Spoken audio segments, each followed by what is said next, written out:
तो उस स्थिति में हम सीधा सीधा चक्का जाम कर देंगे। और वॉशरूम के लिए जाते हैं तो कम से कम आधा किलोमीटर दूर जाते हैं। 4 साल से मूल भवन काफी जर्जर स्थिति में है। कोई पढ़ेला नहीं हो तो 5वीं वाला भी वो पढ़त हैं, दूसरी वाला भी वो पढ़त हैं। और 4 साल से जब ये लोग परेशान है, 4 साल से जब ये स्थिति है, तो पानी जी आप लोग क्या कर रहे हैं पानी जी?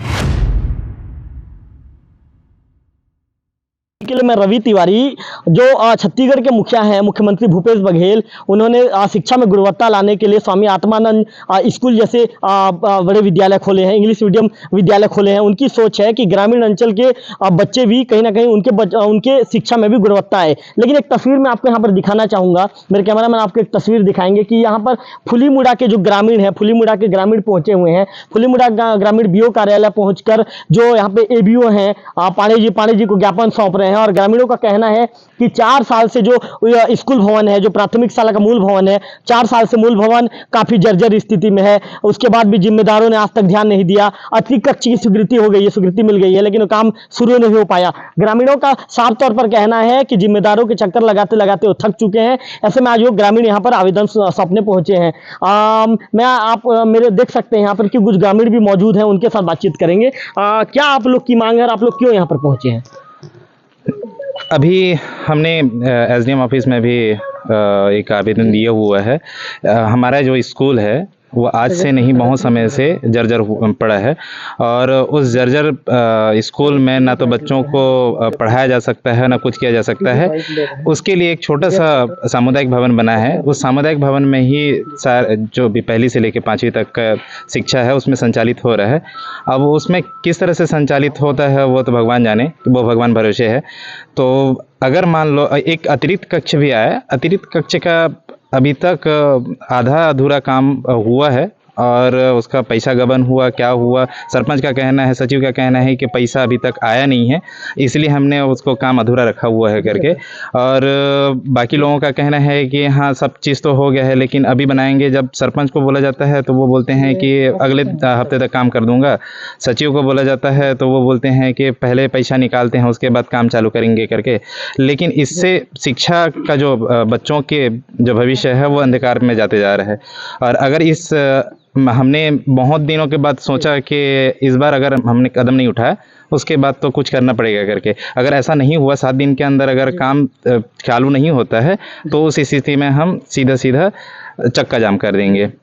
कुल मिलाकर बच्चों के साथ बच्चों का पढ़ाई भी एक तो वो होगा, रुकेगा साथ साथ, क्योंकि हमारे जो अभिभावक हैं, हमारे जो पालक हैं, बच्चों के जो पालक हैं, उनका भी बहुत ज़्यादा दिक्कत हो रहा है, उनको भी और बच्चों को भी बहुत दिक्कत हो रहा है। इसके लिए अगर मान लो काम चालू नहीं होता है तो सीधा सीधा हम चक्का जाम करेंगे। अच्छा, ये बताइए आपके बच्चों की पढ़ाई कितनी ज़्यादा प्रभावित हो रही है? क्या आपके बच्चों की पढ़ाई बिल्कुल नहीं हो पा रही है? थोड़ा डिटेल में बताएंगे। बच्चों की पढ़ाई थोड़ी सी भी नहीं हो रही है, क्योंकि मैं बोला ना पहले कि जो 1ली का बच्चा है वह 5वीं पढ़ रहा है और 5वीं का बच्चा भी 1ली पढ़ रहा है। एक ही कक्षा में, एक ही रूम में कम से कम 10 व्यक्ति आते हैं, जिसमें से 50 बच्चे को घुसाया जा रहा है, गैबी लटा कर घुसाया जा रहा है। और वॉशरूम के लिए जाते हैं तो कम से कम आधा किलोमीटर दूर जाते हैं। और मध्याह्न भोजन जब चलता है तो आधा किलोमीटर दूर जा करके वृक्ष के नीचे, एक तो नीम का पेड़ है उसके नीचे बैठ के खाते हैं। पानी वानी गिरने से भी बच्चे आधा फेंकते हैं, आधा खाते हैं। तो कुल मिलाकर ग्रामीणों का कहना है कि हमारी परेशानी बहुत ज़्यादा बढ़ गई है, हम बहुत ज़्यादा परेशान हैं। कुछ महिलाएं भी हमारे साथ मौजूद हैं। अच्छा दीदी जी, आप यहाँ पर ज्ञापन सौंपने पहुंची हैं, आपके कितनी ज़्यादा आपके बच्चों की पढ़ाई प्रभावित हो रही है? पढ़ाई बिल्कुल भी कमजोर हो गया है, 0% है। 5वीं पढ़ने वाले भी नहीं की जोड़ना घटना नहीं जानते हैं। दो से कम 100 तक पढ़ो बोलने से भी नहीं आता है उनको, और गिनती भी नहीं आता है। कई लोग का 5वीं 4वीं पढ़ने वाला ABCD पढ़ रहा है, अनाराम पढ़ रहा है, पुस्तक पढ़ने नहीं आता है उन लोग को। और जो रूम है ना, रूम में ना इतना बच्चे हैं, 60-70 हैं हमारे यहाँ बच्चे, 70-80 भी हो सकते हैं 1ली से लेकर 5वीं तक। वो रूम में इतना बच्चे में 2 मास्टर हैं, मास्टर भी नहीं है इतना, 2 मास्टर हैं। मास्टर लोग कैसे पढ़ाएंगे इतना बच्चे को? क्या 5वीं वाले को पढ़ाएंगे या 4थी वाले को पढ़ाएंगे या दूसरी वाले को पढ़ाएंगे या तीसरी वाले को पढ़ाएंगे या 1ली वाले को पढ़ाएंगे? किसको समझाएंगे कि आगे उसमें 1ली का समझाएंगे, 5वीं का समझाएंगे कि दूसरी का समझाएंगे? ऐसे करके पढ़ाई बिल्कुल भी 0 हो गया है, पढ़ाई नहीं हो रहा है। अच्छा, आप बताइए कितने सालों से आप लोग ज्ञापन सौंप रहे हैं? क्या आप लोगों ने कभी इससे पहले कोई अधिकारी को बताया था कि ऐसी स्थिति है? 4 साल हो गया और हम 4 साल से सरपंच लोगों को, मेंबर लोगों को सब लिख के दे रहे हैं, लेकिन हमारा बात को नहीं सुन रहे हैं। इसलिए हम अब देवभोग पहुँचे हैं। आपके बच्चे लोग के आपके बच्चों की पढ़ाई प्रभावित हो रही है? नहीं हो रही ना सर, मतलब नहीं, आप लोग के बच्चे लोग ठीक ठाक पढ़ाई कर पा रहे हैं? नहीं पा रही है ना। उन लोग भी वो 5वीं क्लास के लोग भी वही पढ़ रहे हैं, दूसरी क्लास के लोग भी वही पढ़ रही हैं ना। क्यों नहीं पढ़ रही हैं ना?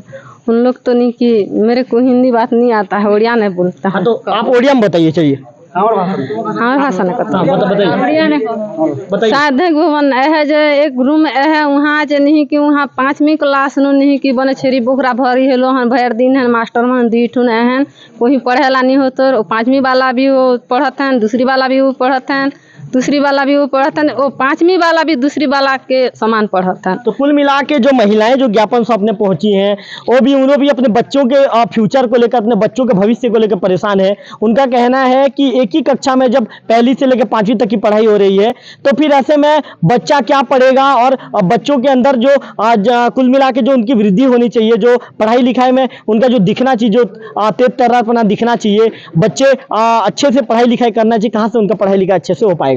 हमारे साथ एबीओ साहब पाणी जी मौजूद हैं। पाणी जी, आज ग्रामीणों ने आपको क्या ज्ञापन सौंपा है? अतिरिक्त कक्ष निर्माण के लिए जो अधूरा पड़ा हुआ है इस संबंध में दिया गया है उनके द्वारा मांग पाणी पत्र। जी, ग्रामीणों का कहना है कि आज 4 साल से इन लोग परेशान हैं, और 4 साल से जब इन लोग परेशान हैं, 4 साल से जब ये स्थिति है, तो पाणी जी आप लोग क्या कर रहे हैं? पाणी जी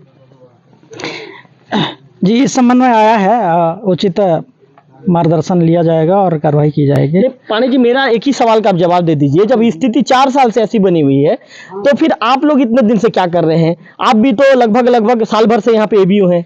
नहीं, मेरे को कम समय है हुआ है अभी। कितना दिन हो गया आपको एबीओ 6 बने? महीना हो गया है। तो पाणी जी, आप 6 महीना में कभी भी आपके एरिया आता है, आप कभी भी फुलीमुड़ा नहीं गए? जी, जाना होता है मेरा। तो पाणी जी, जब आप फुलीमुड़ा गए थे तो आपने उच्च अधिकारी को रिपोर्ट पेश किया कि नहीं? दिया गया है, उचित तो कार्रवाई। उच्च अधिकारी को गंभीरता से नहीं ले रहे? नहीं, उचित कार्रवाई किया जाएगा इस संबंध में। आया पाणी है। जी, ग्रामीणों का साफ तौर पर कहना है कि उनके बच्चों की पढ़ाई प्रभावित हो रही है। तो एक तो ये तो बहुत गंभीर मामला है ना, इस मामले को की जाएगी। तो कुल मिलाकर जो यहाँ के एबीओ हैं इनका कहना है कि ये बिल्कुल गंभीर मामला है। उनका भी कहना है कि इस मामले को बाकायदा सुलझाने के लिए या इस मामले में जल्द से जल्द कदम उठाने के लिए उच्च अधिकारी को पत्र प्रेषित किया जाएगा, और पत्र प्रेषित करने के बाद इसमें जल्दी उचित कदम उठाया जाएगा। लेकिन यहाँ पर सबसे बड़ा सवाल ये खड़े होता है कि आखिर जब जिम्मेदार 4 साल से जब इस तरह की स्थिति है तो शिक्षा विभाग के गहरी नींद में सोए हुए हैं साहब लोग, आखिर इस बातों को गंभीरता से क्यों नहीं ले रहे हैं? ये सबसे बड़ा सवाल खड़ा होता है। आखिर एक पालक को अपने बच्चों को अच्छी शिक्षा देने के लिए आखिर एक पालकों को अधिकारियों के दफ्तरों के चक्कर काटने पड़ रहे हैं। एक पालक यहाँ पर आ रहे हैं, यहाँ पर माताएं पहुंची हैं कि उनके बच्चों को अच्छी शिक्षा दी जाए।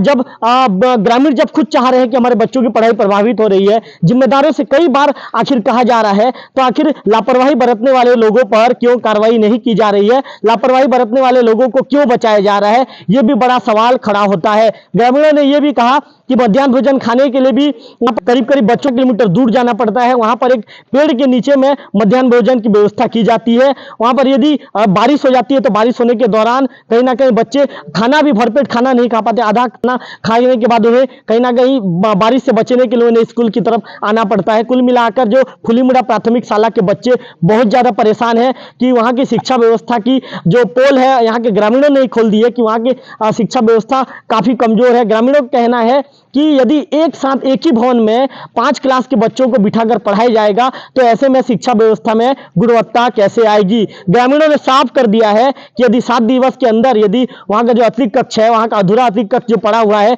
वह कार्य शुरू नहीं होता है तो स्कूल को ये बंद कर देंगे, और कहीं ना कहीं मजबूरी वश ना चाहते हुए भी वो सड़क पर आकर प्रदर्शन करने को मजबूर हो जाएंगे। कैमरा पर्सन गंधर्व बेसरा के साथ रविकांत तिवारी, वोकल टीवी।